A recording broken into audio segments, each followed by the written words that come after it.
Bismillahirrahmanirrahim. Assalamualaikum warahmatullahi wabarakatuh. Assalamualaikum warahmatullahi wabarakatuh. Alhamdulillah, salatu wassalamu ala rasulillah, amma ba'du. Pada kesempatan kali ini saya Ma'danil Iman dari Fakultas Tarbiyah Pasca Sarjana IAIN Cirebon. Alhamdulillah, pada kesempatan kali ini sebuah penghormatan buat saya, buat kampus saya juga, bisa silaturahim dan bertemu langsung dengan Pak Kiai Muhammad Ghazir di Masjid Jogokarian, Yogyakarta. Assalamualaikum Pak Kiai. Assalamualaikum warahmatullahi wabarakatuh. Baik, pada kesempatan kali ini saya akan menyelesaikan tugas terakhir di Pasca Sarjana IAIN, akan mengangkat pendidikan dan pengembangan masyarakat berbasis masjid. Alhamdulillah, yang akan saya angkat itu adalah Masjid Jogokarian. Ada beberapa hal yang perlu observasi, perlu ditanyakan dari sumber yang memang betul sumber akurat dan juga dapat dipertanggungjawabkan kebenarannya. Untuk Masjid Jogokarian memaknai pendidikan itu seperti apa ya? Ya, pendidikan itu ada dua ya, tarbiyah dan adab. Ya. Jadi Nabi bersabda, "Adabani Rabbi fa ahsana ta'dibi." Jadi mendidik itu mengadabkan, membuat seseorang anak menjadi beradab. Ya, oleh karena itu masjid adalah pusat peradaban, tempat mengadabkan manusia. Ya. Kemudian yang kedua tarbiyah, ya. Robba yurabbi tarbiyah. Itu adalah pengasuhan, pendidikan, transfer nilai dan transfer pengetahuan serta wawasan. Lebih luas dari sekedar pengertian pendidikan dalam bahasa Indonesia. Jadi oleh karena itu tidak mungkin pendidikan itu lepas dari masjid. Dalam masyarakat Islam itu justru seharusnya masjid itulah pusatnya peradaban dan pusatnya pendidikan. Itu ya. Masya Allah sekali ya. Ternyata sangat luas sekali dari masjid sampai peradaban dan juga pendidikan. Kalau seandainya tentang sekolah, Pak Kiai, kalau di dunia pendidikan kan ada pendidikan formal gitu. Bagaimana Masjid Jogokarian menyikapi atau dengan tanggapan untuk pendidikan formal seperti itu, Pak? Sekolah itu tidak penting. Sekolah itu tidak penting. Secara historis, sekolah sendiri berasal dari kata skolit, yang berarti waktu luang. Jadi hanya pendidikan itu melalui sekolah hanya untuk mengisi waktu luang ketika di tengah produktivitas kerja memenuhi kebutuhannya, mereka menambah wawasan, pengetahuan, ya. Tapi lama-lama sekolah itu menjadi aktivitas pokok anak-anak sehingga dia tidak mendapat pendidikan yang benar. Ya, bahkan sekarang ini pendidikan melalui sekolah membuat orang menjadi bergantung dan tidak bisa mandiri. Sehingga seorang ahli pendidikan dari Amerika Latin, Ivan Illich, sampai mengatakan kita perlu membangun schooling society, masyarakat tidak sekolah, tapi masyarakat pembelajar. Ya, jadi peradaban yang maju itu dimulai dari illiterate society menjadi literate society, kemudian ditingkatkan menjadi ya scholarly society, ya discouraged society. Kemudian yang paling maju masyarakat itu adalah learning society, ya masyarakat pembelajar. Sekarang banyak anak sekolah tidak belajar, ya. Itu mahasiswa semestinya ditanya berapa ratus buku yang sudah dibaca. Kalau sarjana ditanya berapa puluhan buku yang sudah ditulis. Ya, itu bukan ditanya Anda kuliah di mana, ya, Anda sekolah di mana, Anda jadi dosen di mana, tapi berapa karya tulis Anda. Seharusnya dosen itu ditanya begitu, bukan ditanya Anda mengajar di mana? Inilah yang menyebabkan sekolah kita menjadikan masyarakat Indonesia makin tertinggal dalam persaingan dunia, karena sekolah tidak mempunyai nilai pendidikan yang paling mendasar, yaitu mengadabkan dan mentarbiyah. Sekolah itu sekarang menjadi sekedar lembaga kursus semacam itu. Di sekolah anak-anak tidak dididik untuk menjadi pemimpin lagi, dididik hanya untuk menjadi buruh-buruh terpelajar, ya. Sehingga negeri ini semakin tidak merdeka, ya. Dari tahun 45 sampai sekarang ini semakin masyarakat kita bergantung kepada bangsa lain, semakin tidak independen, semakin ketinggalan karena sekolah itu. Jadi sekolah itu menjadi tidak penting, tetapi belajar, ya, dan membangun peradaban terutama melalui masjid itu jauh lebih penting. Cuman masjid itu yang harus dikembalikan ke fungsi utamanya, ya. Salah satu fungsi utama sebagai pusat peradaban, masjid itu harus memberikan kuliah. Kuliah dari kata kulun, seluruh ilmu pengetahuan, seluruh wawasan diajarkan di masjid, bukan hanya fikih, ya. Ini, jadi inilah yang membuat kita runtuh peradaban kita ini, karena telah mengkerdilkan fungsi masjid, ya. Sehingga tujuan pendidikan atau tarbiyah dan keadaban di dalam Islam melalui masjid adalah membangun apa yang disebut insan kamil, manusia yang sempurna, yang utuh. Sekarang sekolah itu kalau kita lihat menurut kurikulum 2013 itu hanya mencetak buruh-buruh terpelajar, ya. Karena orientasi sekolah sekarang ini hanyalah sertifikasi kompetensi, ya. Maka Dewan Pendidikan DIY menolak kurikulum 2013, hanya disiapkan jadi buruh. Seharusnya sekolah itu menyiapkan orang jadi insan kamil, dicerdaskan di dalam kehidupannya sebagaimana mandat dari Undang-Undang Dasar 45, mencerdaskan kehidupan bangsa, tidak mencetak buruh-buruh terdidik, ya, gitu. Jadi maka krisis kita ini multi krisis, dimulai dari tidak beradabnya masyarakat karena tidak diadabkan melalui lembaga peradaban yang bernama masjid, dan tidak cukup mendapat tarbiyah, ya. Jadi hanya mendapatkan sekolah. Sangat menarik sekali ya teman-teman. Jadi sekolah itu tadi dijelaskan bahwa memang betul menurut bahasa itu mengisi waktu luang ya Pak ya. Ya. Dari asal kata itu sekolah. Baik, mungkin kalau dapat ditarik benang merahnya, jadi masjid itu bisa memilah antara taklim, pengajaran dengan pendidikan. Kalau pengajaran itu transfer of knowledge mungkin nanti. Kalau pendidikan itu transfer of value mungkin Pak Yaya, seperti itu Pak Yaya. Nah, masjid di sini ternyata luas sekali. Mungkin kalau disimpulkan juga sekolah tidak mesti bangunan Pak Yaya. Ya, sekolah itu dari dulu konsepnya sebetulnya tidak memerlukan bangunan atau ruang tertentu. Dan ini akan kembali di era digital itu, nanti gedung-gedung sekolah akan kosong, dan sekarang dipaksa kita, ya, melakukan sekolah daring. Semestinya kita harus ke depan juga begitu, tidak hanya daring, mestinya sistem modul yang kita terapkan, bukan daring. Daring itu masih klasikal, ya, tetapi menggunakan kamera, tapi bukan modul. Kalau modul, ya modul-modul yang telah tersusun. Jadi sekarang ini namanya cyber university. Depan itu cyber university, cyber school, ya.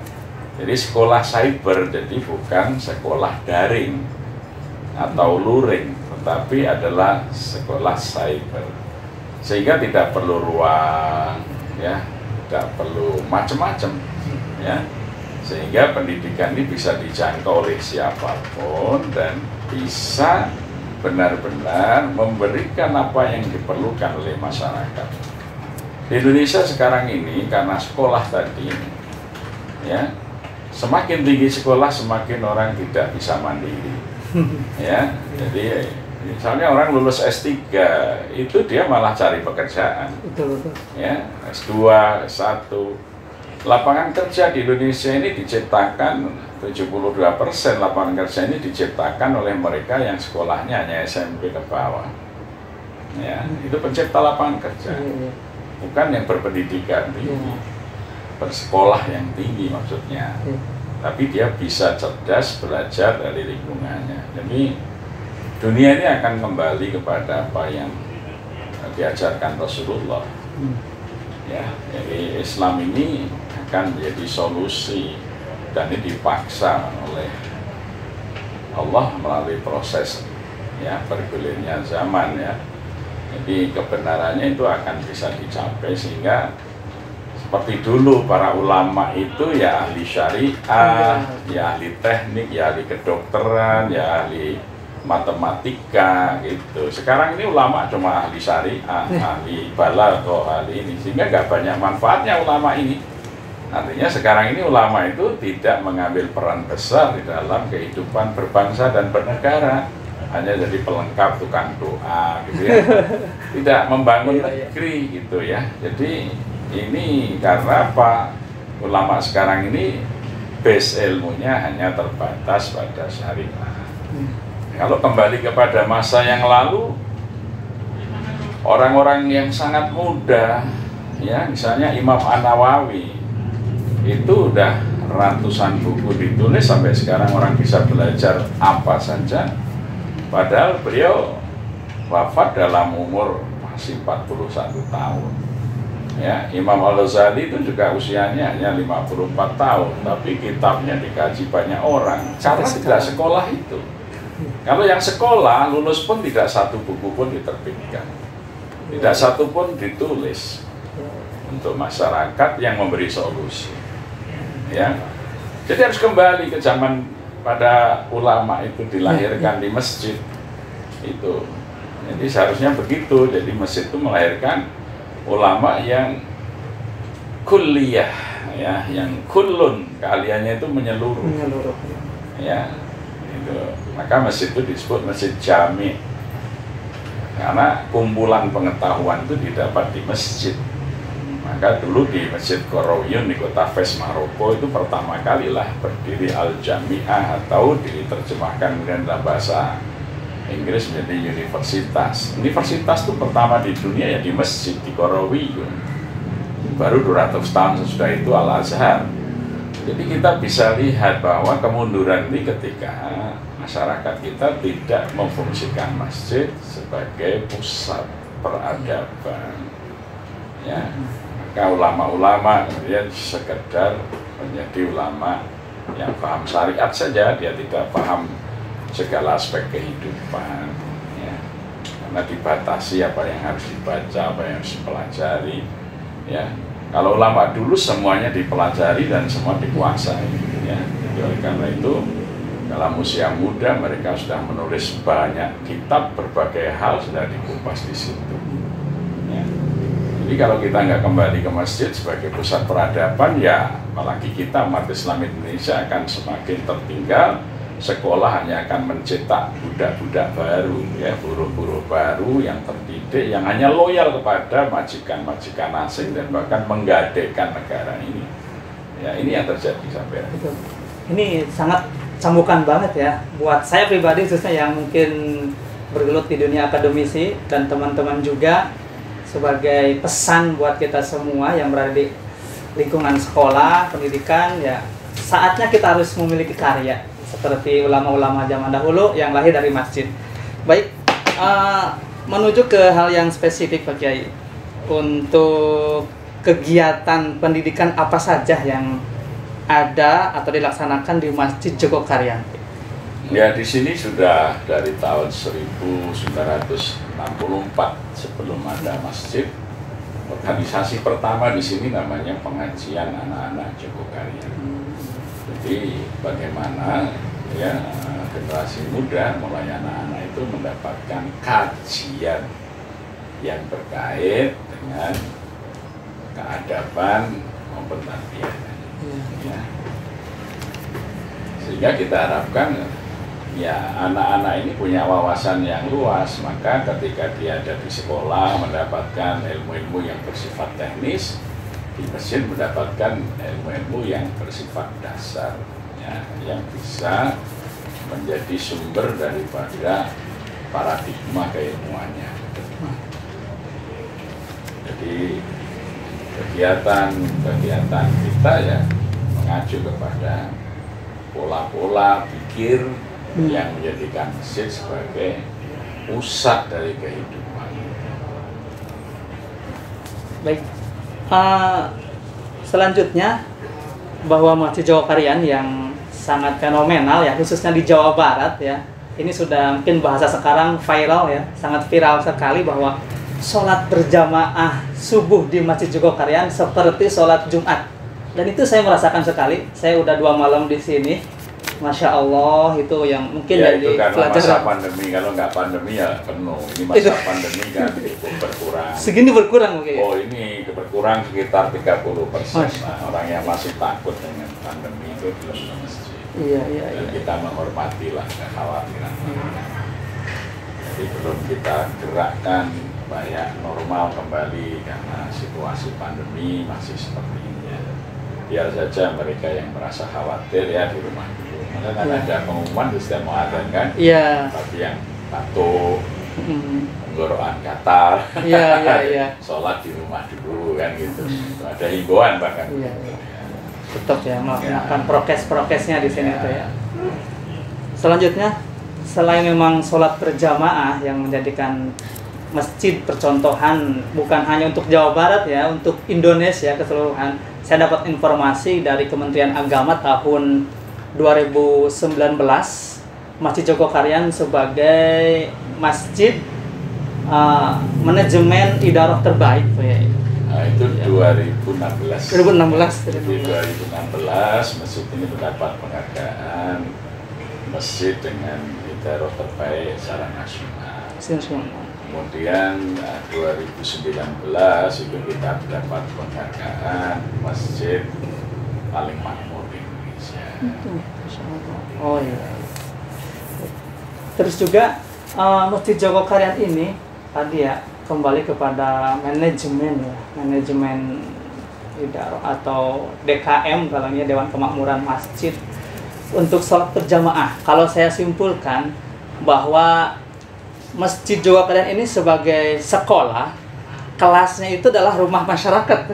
Jadi ada keterikatan masyarakat kepada masjid. Dan bagaimana gitu masyarakat tumbuh sadar untuk berjamaah gitu. Dan ini bertahun-tahun berjalan kayak. Ya, kita tahu ada teori psikologi itu S sama dengan F plus K. S itu ya, artinya sikap. Sikap itu tergantung pada fungsi dan kepentingan. Oleh karena itu pendekatan kita yang pertama, masyarakat yang mampu itu difungsikan dengan peranan masing-masing di dalam membangun kesejahteraan masyarakat melalui aktivitas masjid.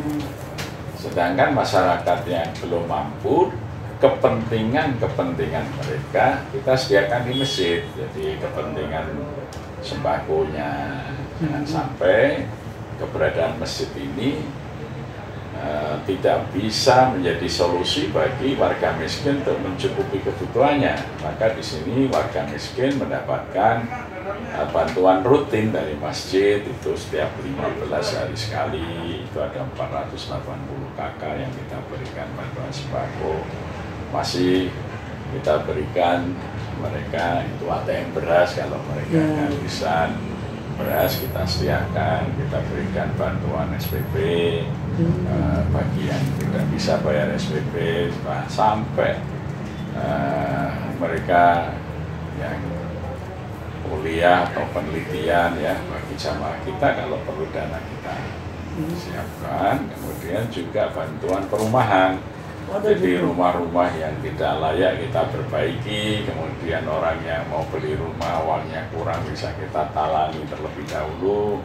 Kemudian juga kita membangunkan ruko bagi masyarakat yang rumahnya digunakan untuk usaha produktif. Dan itu paling tidak kebutuhan dasar mereka itu dipenuhi oleh masjid. Maka karena kepentingan seperti itu, maka mereka kemudian punya ikatan dengan masjid. Nah, orang-orang yang tidak memerlukan bantuan, dia memerlukan aktualisasi diri. Nah, di sini kita tampung untuk melaksanakan fungsi-fungsi sebagai makhluk sosial di masjid, sehingga mereka kita perankan secara maksimal. Itu. Ya, maka masjid ini kegiatannya semakin hari semakin banyak, sehingga melibatkan semakin banyak orang. Baik, jadi untuk pengembangan masyarakat tadi juga udah diulas, sudah disinggung ya. Jadi dari mulai anak-anak, remaja itu sangat terikat sekali kepada masjid, dan masjid memberikan perhatian lebih kepada masyarakat sekitar. Dari sekian prestasi dan keberhasilan Masjid Jogokarian, apakah ada kendala Pak Kiai? Dan bagaimana menghadapi kendala tentang pengembangan masyarakat dari masjid? Ya, saya kira tidak ada hidup tanpa kendala, tetapi tidak ada kendala yang tidak bisa diatasi.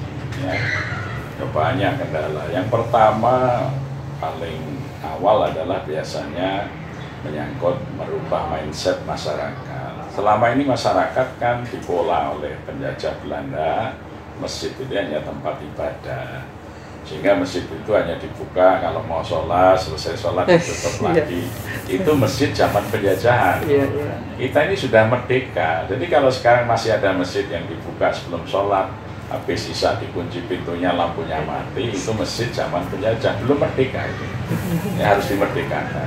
Kita harus kembali contoh Rasulullah. Masjid Kuba yang pertama dibangun, Masjid Nabawi, Masjid Bani Salamah, dan kemudian ketika menaklukkan Makkah, masjid itu tidak pernah dikunci 24 jam, dan malam hari lampunya terang benderang. Karena naluri manusia itu suka tempat yang terang, maka pasti ramai.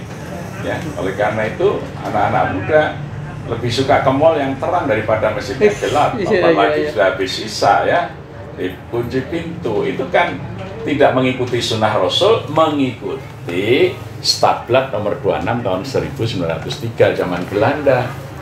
Itulah ulama-ulama Belanda, DKM zaman Belanda yang belum merdeka.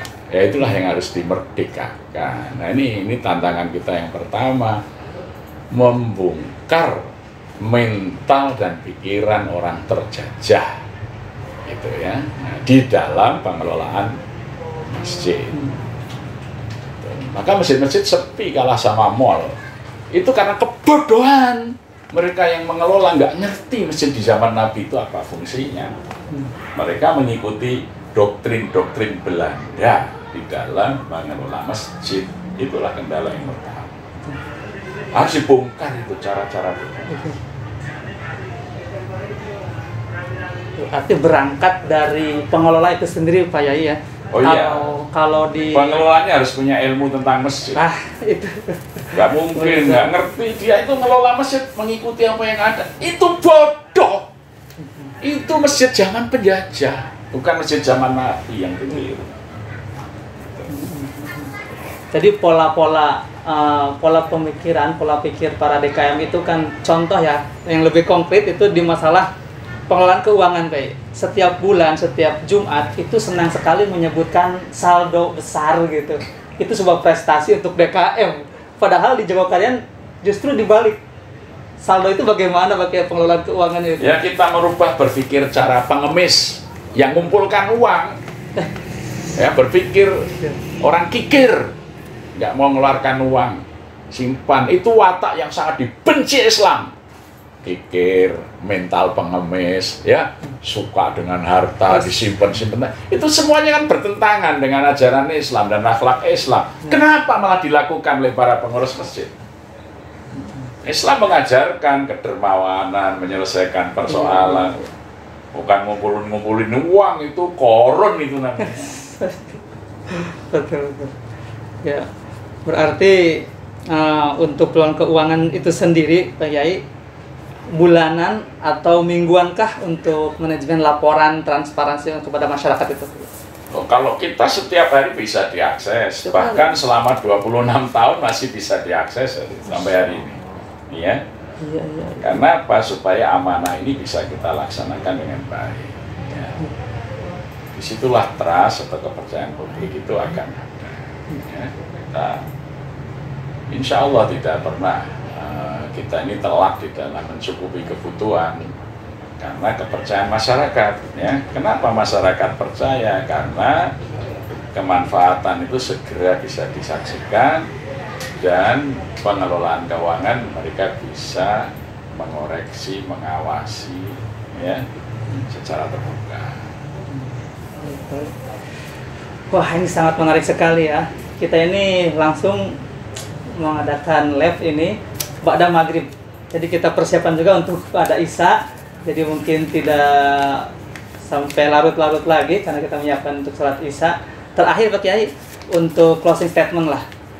Pesan-pesan juga untuk para pendidik, karena saya pribadi seorang akademisi, seorang guru di sekolah, bagaimana agar anak-anak yang notabene orang-orang Islam cinta ke masjid, justru masjid menjadi sentral kehidupan. Silakan. Ya, harus kembalilah kita itu mengenalkan cara hidup yang diajarkan Rasulullah, bahwa sumber utama kehidupan kita itu adalah masjid. Ya. Jadi ketika masjid itu hanya menjadi musola karena difungsikan hanya sebagai tempat sholat, maka peradaban kita ini mengikuti peradaban orang lain dan kita tidak akan mendapatkan keberkahan. Ya, meskipun masjidnya sangat bagus, kalau hanya sebagai tempat sholat tidak menyelesaikan problem masyarakat, masjid itu juga akan sepi. Ya. Tidak akan dimakmurkan oleh jamaah ketika masjid tidak memakmurkan masyarakat. Ya, jadi kita ini uang nggak pernah kita pikir. Satu contoh tadi siang ada masyarakat kita yang positif COVID, sedang drop kadar oksigen dalam darahnya, langsung kita kirim oximeternya. Ini Pak Rizky ini langsung keluarkan untuk membelikan oksigen, panggilkan ya perawat, semuanya kita biayai dari masjid. Nggak usah mikir kita itu, pokoknya ada problem masyarakat, masjid dulu ambil langkah untuk penyelesaian. Ya, nggak perlu rapat yang begitu. Baik. Apalagi hanya karena pengen saldonya besar, ya masyarakat insya Allah lah kalau mereka merasakan kemanfaatan masjid ya pasti akan mencintai masjid itu. Baik, terima kasih. Dapat disimpulkan ya, alhamdulillah pada kesempatan kali ini dalam penelitian tesis saya tentang pendidikan dan pengembangan masyarakat berbasis masjid memang konkret adanya ya. Jadi bagaimana kita mengembalikan fungsi masjid seperti pada zaman Rasulullah, bahwa sentral kehidupan, pusat peradaban bermuara dan bermulai dari masjid dan kembali kepada masyarakat. Dengan demikian para guru, teman-teman seperjuangan yang sekarang sedang menyusun tesis juga, yang sedang menyusun disertasinya, jangan lupa bahwa sentral kehidupan kita adalah masjid. Kembali ke masjid. Sekian, terima kasih. Dan kepada Kiai, terima kasih banyak atas waktunya. Akhirul kalam, wassalamualaikum warahmatullahi wabarakatuh. Waalaikumsalam.